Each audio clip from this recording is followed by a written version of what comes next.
والصلاة والسلام على نبي المجتبى وأحمد المصطفى صلى الله تعالى عليه وعلى وصحبه وأزواجه وأهل بيته وأحفاده أجمعين دائما أبدا إلى يوم الدين. أما بعد، فأعوذ بالله من الشيطان الرجيم. بسم الله الرحمن الرحيم. إن الله وملائكته يصلون على النبي يا أيها الذين آمنوا صلوا عليه وسلموا تسليما. اللهم صل على سيدنا محمد وعلى آله وصحبه أفضل صلواتك وعدد معلوماتك وبارك وسلم.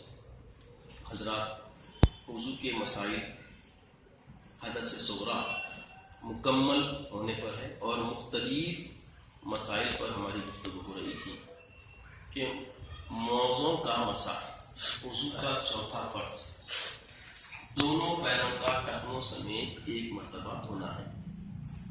لیکن اگر کوئی شخص طہارت کاملہ پر موزے پہن لے تو وقت حدث سے مقیم کو 1 رات 1 دن اور مسافر کو 3 رات 3 دن تک موزوں کو نکال کر پیر دھونے کے بجائے صرف موزوں پر ایک بار مسح کر لینا کافی ہے.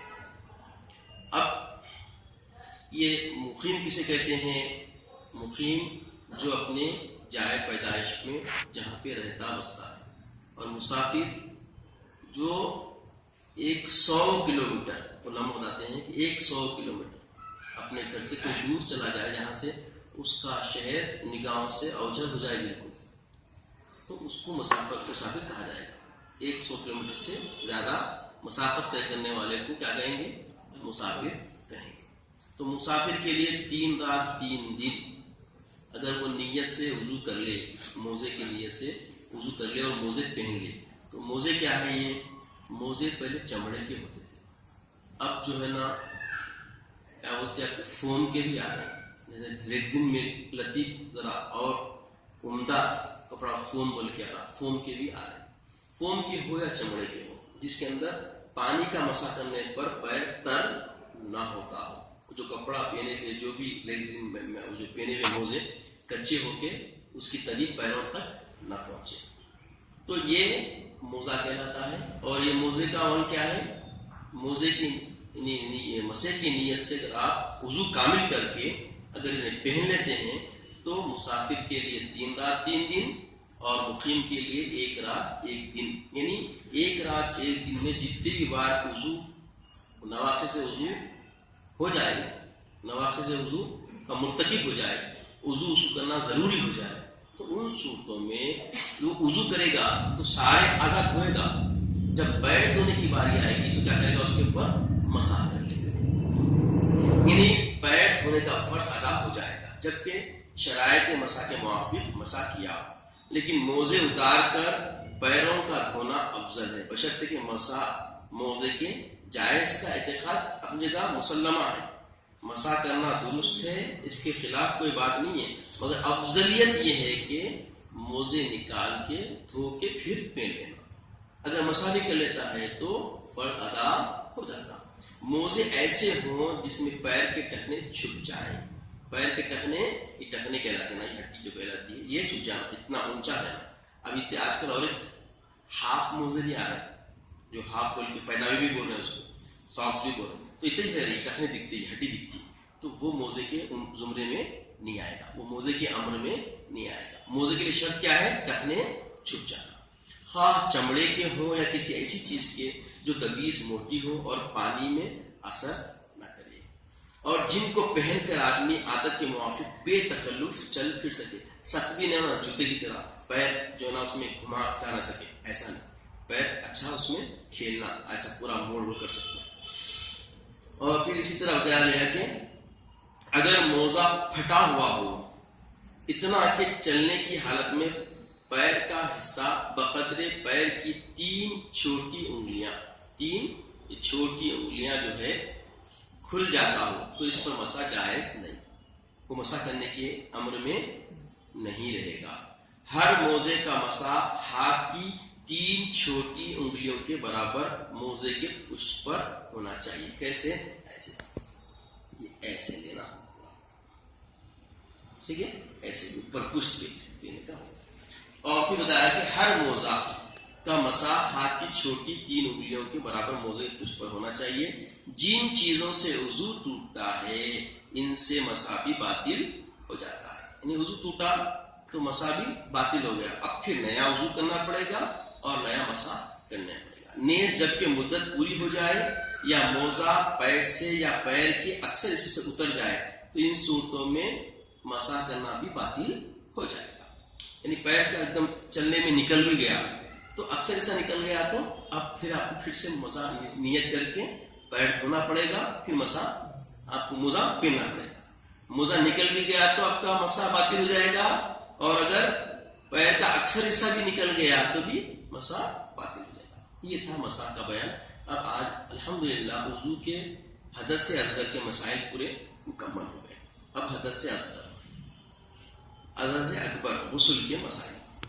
غسل کی تعریف: حدث سے اکبر سے پاک ہونے یعنی سر سے پیر تک تمام جسم کا ظاہری سطح دھونے کا نام غسل ہے، جن کا دھونا بغیر کسی تکلیف کے ممکن ہو. یہ شرط ہر جگہ بتا رہے ہیں، وضو میں ہی بولے تو یاد رکھیے اللہ سبحانہ و تعالیٰ اس کے حبیب پاک علیہ السلام بندگان خدا کی پوری رعیت رکھتے ہوئے مسائل کو ترویج فرمائے، چاہے وہ حدیث سے ثابت ہو چاہے وہ قرآن سے ثابت ہو.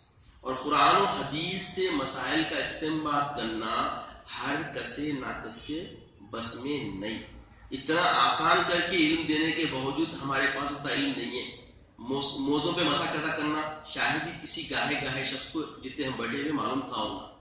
ایک چیز سامنے آئی، کیونکہ احادیث پڑھنا، پھر احادیث سمجھنا، پھر مسائل کا اپنی ضرورت کے حد تک نکالنا ہر کسے ناقص کے بس میں نہیں. اس لیے امت عامہ کے لیے پیروی ضروری ہے، اور امت خاصہ میں علماء ہیں، علماء میں بھی مجتہدین ہیں جو اجتہاد کرتے ہیں، استنباط کرتے ہیں. تفقہ فی الدین ہر ایک کو حاصل نہیں ہوتا، جسے حاصل ہوتا وہ بہت بڑی نعمت ہے اور ہر کسی کے بس کی بات بھی نہیں ہے.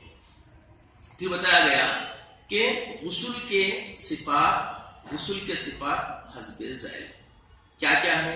فرض ہے غسل کب؟ شہوت سے منی نکلنے پر.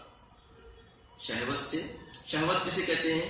یعنی ایک چاہ، ایک خواہش، ایک لذت، ایک چاشنی انسان کے اندر ایک عمر کے بعد اللہ تبارک تعالیٰ ایک مادہ رکھا، وہ لذت کے ساتھ کیا ہوتا؟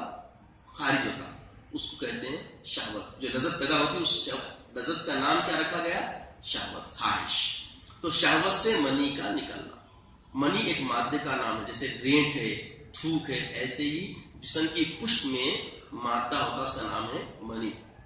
تو پھر بتایا گیا کہ احتلام کے بعد، یعنی احتلام ایک ایسی نعمت ہے جو انسان کو اللہ کی طرف سے نصیب ہوتی. شادی نہیں ہونے کے باوجود وہ لذت، وہ پوری لذت اس کو محسوس ہوتی، اور اس لذت کا احساس ہونے سے کیا ہوتا ہے؟ انسان کے اندر تجدید ہوتی خیالات کی، اور اس کو راحت محسوس ہوتی.